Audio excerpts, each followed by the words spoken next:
we've got Andy Jardy, one of the great graphics guys for the Guardians and, of course, for the Cavs. And puns, too. Great puns all the way around. So I'm curious, what's the most eligible bachelor in Lakewood doing on a Monday night? What's up? Oh, I'm just enjoying college basketball season tipping off. I mean, what a beautiful day this is. The slate's not great, but there's college hoops on, and that, to me, is just a beautiful thing. It is beautiful, Andy. Very gorgeous defense, though, yesterday by the Browns. Was that more about going up against a rookie, making his first start, or are you starting to drink some of that orange Kool-Aid on the defensive side of things?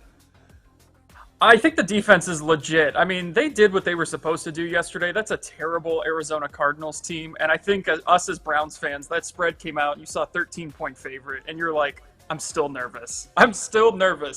But you know, I was at work yesterday with the Cavs, so I got to see bits and pieces of the game working on stuff, but every time it sounded like Spiro was calling another sack or an interception by the Browns defense. So it's so Cleveland that they're 5-3, and everyone else in the division is also at least 2 games above 500. Like, even when we finally have a successful season, the rest of the division decides that they're also going to be unstoppable. So we'll see what happens here. Tough game this week with the Ravens. But yeah, I mean, they're at least in it, which is something we haven't been able to say for a while now.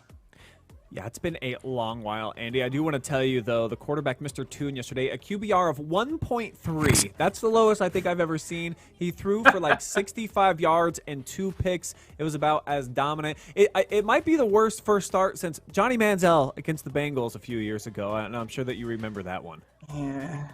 Yeah, bang my head on the clipboard.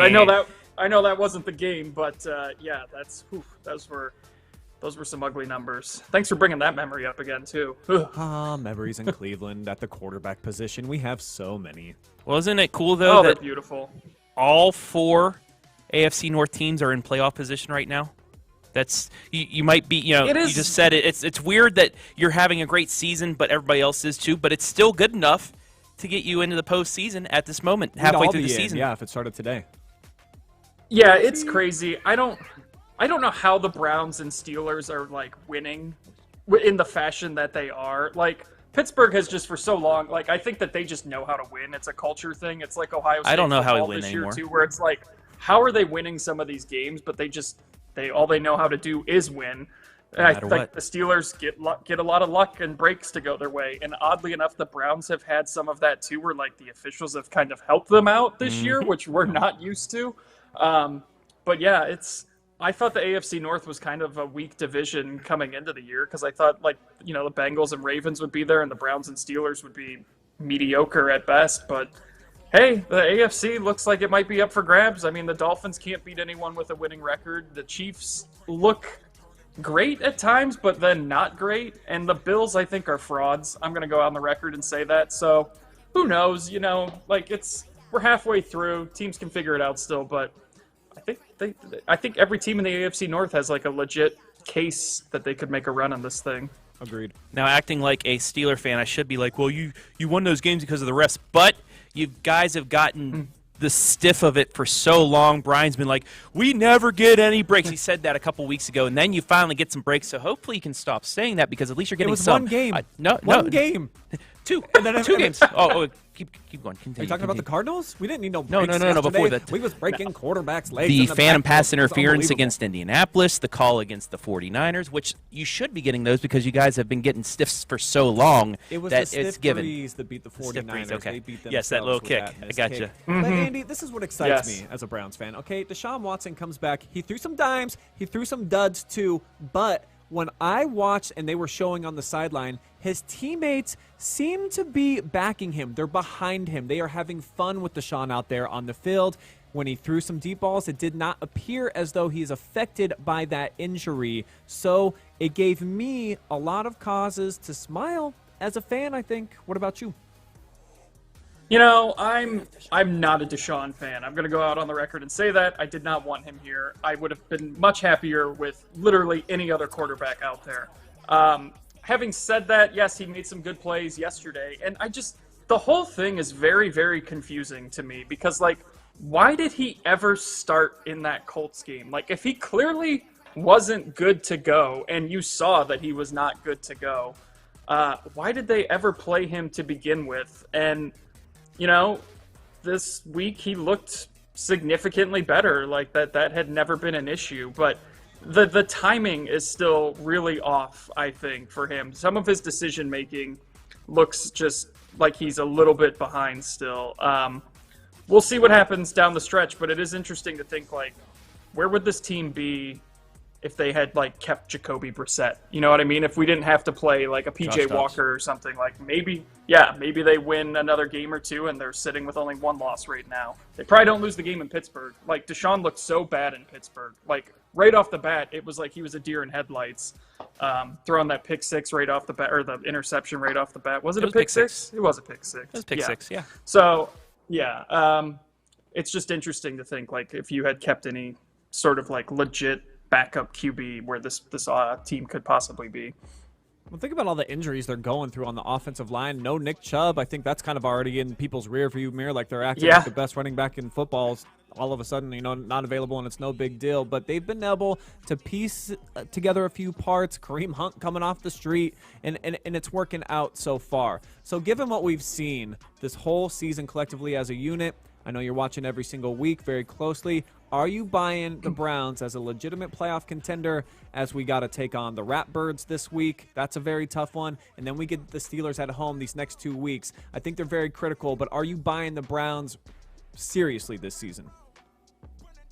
I think I am. I was not at the beginning of the year. I remember having conversations with you where I was like, dude, I don't get it. Every year we do this, and I'm not falling for it again. I refuse to get my hopes up until they prove me wrong. And I think they are a legit playoff contender. I don't think that they're a legit, like, deep run in the playoff kind of team, but that defense can kind of keep you in any game. And I think it's also worth noting Chase McLaughlin, like, doesn't miss. So if you have a great defense and a kicker that can make kicks, like, they've got chances to maybe, like, steal a game just on those two things alone. So, we'll see what happens here coming down the stretch. But, like, I think this Sunday in Baltimore is going to be really tough. And I don't think that changes my outlook on the season. Now, if they go in and somehow win that game, then, like, whoa, we're talking about a completely different scenario here. But, like, that's probably a loss.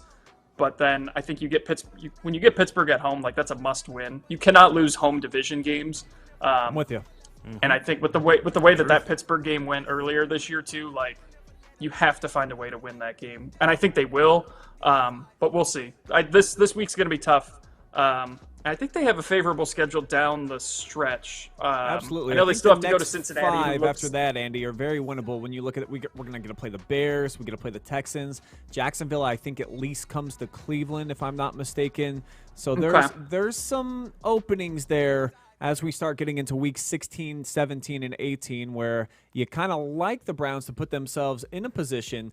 But these next 2 weeks, those are the big ones, because with the AFC North, that's you got to win those games, and especially at home, like you said, against Pittsburgh. So it's going to be a fun race, no question. And who would have thought at the beginning of the year that this would be the best division in football? I was actually counting out the Bengals. Didn't think they were going to be much, and I too didn't think that Pittsburgh was going to have much of a roster. But I really thought at the beginning of the year that the Browns had the best collection of talent in the AFC North, and at least defensively, that they're showing it where they're healthy. Well, I said that the Ravens were going to be terrible, and they got that Ratberg magic or something. It hurts me, but I'm kind of rooting for the Browns I hate that. If the Browns win this weekend, that changes the whole complexion of the AFC North, because that would make, for sure, that'd be a 3, possibly 4-way tie at the top of the division. Yep. Going into the final half of the season, and with Pittsburgh's win over Cleveland, that makes that game even more important because of the tiebreakers and such like that, and with the Steelers already beating the Ravens. So a win over for Cleveland changes the whole complexion of not only the AFC North, but probably the whole AFC playoff race, with Buffalo losing, with Miami against Kansas City, with Kansas City itself. That 2 seed is still up for play. Yeah, if the Browns lose Sunday, I think the chances of winning the division are basically impossible, because you would be 2 games behind the Ravens, just to the Ravens themselves. They would have swept you for the season. So, I mean, if they lose, you can probably kiss the AFC North goodbye, but, like, there's still a ton to play for in terms of playoff positioning. And if the Browns find a way to win, yeah, we're gonna have to dust off the tiebreaker scenarios and start getting really far down into what qualifies. You're gonna start going to like winning percentage against like the division outside of the North. Like it's gonna get real weird. But I'm all for it. Let's see what happens.